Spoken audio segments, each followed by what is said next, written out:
जा रहा है। कागजी मंत्री जी ने जो भी कह दिया हो, लेकिन पूरा सदन इस बात पे मंजूरी देगा कि पिछले 1 वर्ष में डेंगू से कितनी जानें गई हैं। हर किसी का दिल दहलाती है कि कितने लोग हमारे बीच से चले गए डेंगू की वजह से। जो इस तरीके की मौतें हो रही हैं जिसे रोका जा सकता है, लेकिन सरकार की निष्क्रियता की वजह से वो लोग हमारे बीच से चले गए, ये बड़ा ही शर्मनाक है। समाजवादी पार्टी की विधायक डॉक्टर रागिनी सोनारकर को आप सुन रहे थे, जो योगी जी की स्वास्थ्य व्यवस्था का पोल पट्टी खोलते हुए वीडियो में नजर आ रही होंगी। आइए बात करते हैं। नमस्कार, मेरा नाम विश्वजीत और आप देख रहे हैं वाक फॉर इंडिया न्यूज। अभी उत्तर प्रदेश में बजट सत्र चल रहा है, तो वहीं लखनऊ में अभी ठंडी के मौसम में राजनीतिक पारा हाई है, जहां समाजवादी पार्टी की विधायक जो जौनपुर के मछली शहर से विधायक हैं डॉक्टर रागिनी सोनारकर, जिस तरह से वो योगी जी का जो स्वास्थ्य विभाग है उसका पोल पट्टी खोलते हुए नजर आई, और अस्पतालों में जो चरमर व्यवस्था है, जहां डॉक्टर नदारत नजर आते हैं, अस्पताल में व्यवस्था नाम का कोई चीज नहीं है, जिसको लेकर के डॉक्टर रागिनी सोनारकर ने योगी जी से कड़े सवाल किए। आगे आप डॉक्टर रागिनी सोनारकर का पूरा भाषण सुनिए।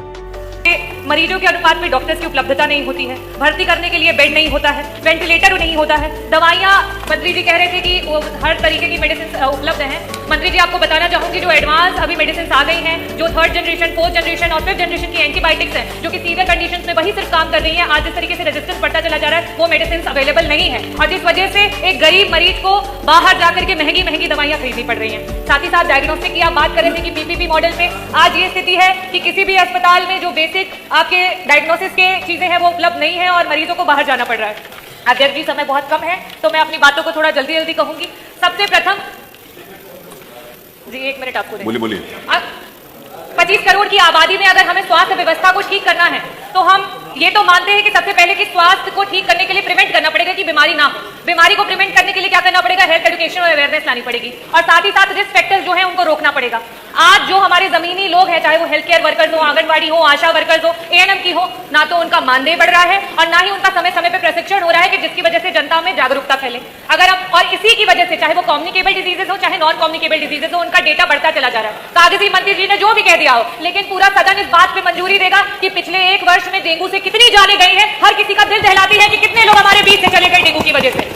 जो इस तरीके की मौतें हो रही हैं जिसे रोका जा सकता है, लेकिन सरकार की निष्क्रियता की वजह से वो लोग हमारे बीच से चले गए, ये बड़ा ही शर्मनाक है।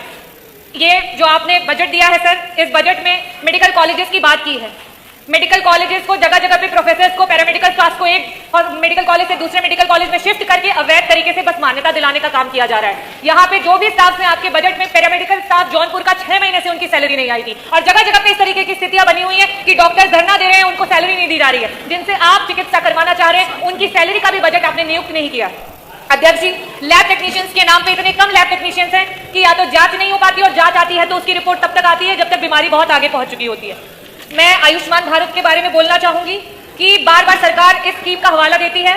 बस ये लास्ट में यही बोलूंगी कि आपकी सरकार के द्वारा ये रिपोर्ट आई है कि आयुष्मान भारत का जो बजट सरकार, केंद्र सरकार के द्वारा दिया जा रहा है, और साथ ही साथ जो राज्य सरकार के दिया जा रहा है, वो बहुत ही कम है, और उसमें सही तरीके से पूर्णतः इलाज नहीं हो पा रहा है, और इसको बढ़ाया जाए। और सारे जितने भी आपके प्राइवेट हॉस्पिटल्स हैं जो इसके साथ कोलैबोरेटेड थे, वो बड़े ही परेशान हैं, और मरीज भी परेशान है क्योंकि उनका भुगतान भी नहीं हो रहा है। तो अध्यक्ष जी, जो मेन जो स्वास्थ्य रिलेटेड मुद्दे हैं उन पे तो आपका बजट ही नहीं आया है, तो इस बजट का कोई औचित्य ही नहीं होता है।